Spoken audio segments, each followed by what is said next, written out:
Morning, everyone.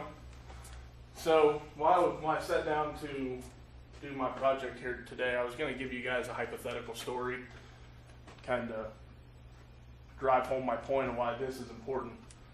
However, if anybody has Facebook, the news, talks to anybody, they probably heard something that happened pretty close to home this week. Did you guys hear about the Ohio State Fair? What happened there?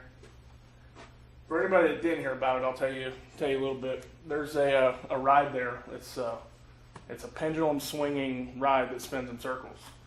As one of the cars came through, it broke loose from its rigging and hit the platform, killing one person and injuring 7 more.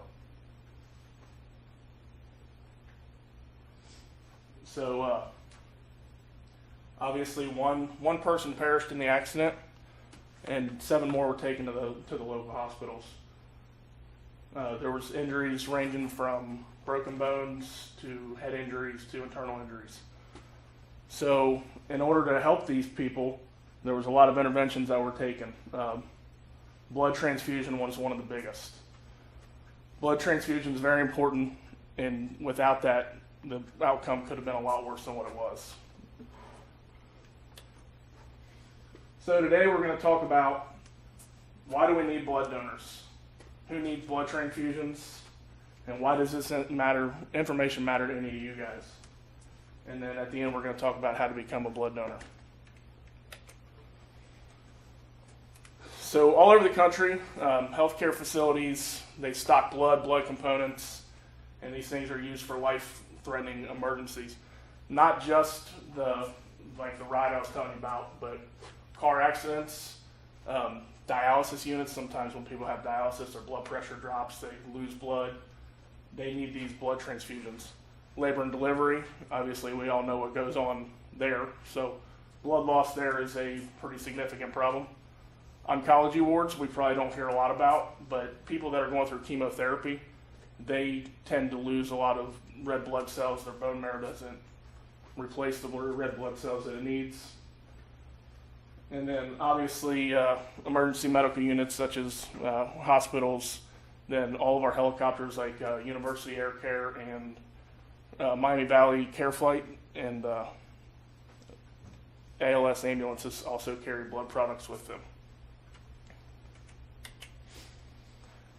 According to American Red Cross, every 2 seconds in the United States, someone needs to receive blood.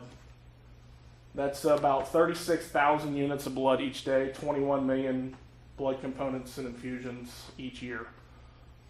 So if you can't even hardly put that in perspective of how much blood that means. A single patient that's involved in a traumatic accident, such as the fireball accident at the Ohio State Fair, a car accident, these people can receive or need up to 100 units of blood per transfusion. And then a patient who is going under for a liver transplant can use up to 120 units of blood. Now the blood donation is important because once these events happen or somebody needs blood, that's not the time to say we need blood. They have to keep this stuff stocked on the shelves and ready for an emergency.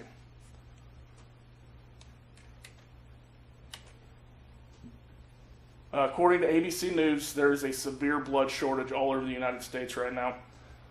We do have a significant amount of donors every day, every year. There's a lot of blood being given, but blood donations have risen about 3% every year. However, the need for blood has risen about 6%. So the deficit is increasing substantially every year.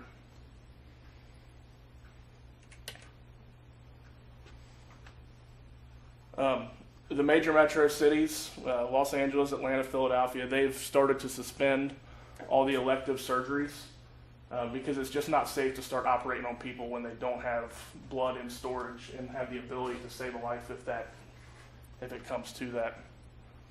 Unfortunately, this is a temporary fix to a growing problem because as the years go on, the deficit's just going to continue to grow. What does any of this mean to us? We can actually save somebody's life by never even meeting them. An hour out of our day, we can go and donate blood and one donation can save 3 people's lives.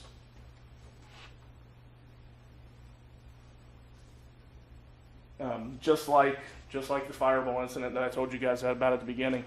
Those guys just went to the Ohio State Fair to have a good day. They got on a ride and a tragedy happened. We never know when it's going to happen. It can happen to anyone, anywhere. So when you decide to donate blood, you're literally donating life. So if any of this information, or you guys are really interested in any of this, there's a couple ways to become a blood donor. You can locate a local blood center. Like around here, we have Hawksworth Blood Center, Community Blood Center, American Red Cross's website, Hawksworth's website, and then many communities have information, and they usually do blood drives. Most high schools in the area do a blood drive every year. To be eligible for donation, you have to be at least 17 years old. 16-year-olds with parental consent have to weigh 110 pounds, feel generally well on the day of donation, and not have a sore throat or no fever on the day of donation.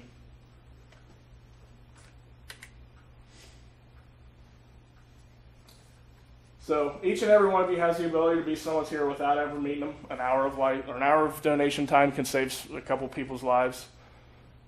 You feel good about it. The needle really doesn't hurt that bad, and I know a lot of people are afraid of needles. But if you get over your fear of needles, they'll actually give you some cookies and juice. So that's a pretty good upside. So I encourage everybody to donate blood, help somebody out, be somebody's hero, let them go home to their family. Thank you, guys.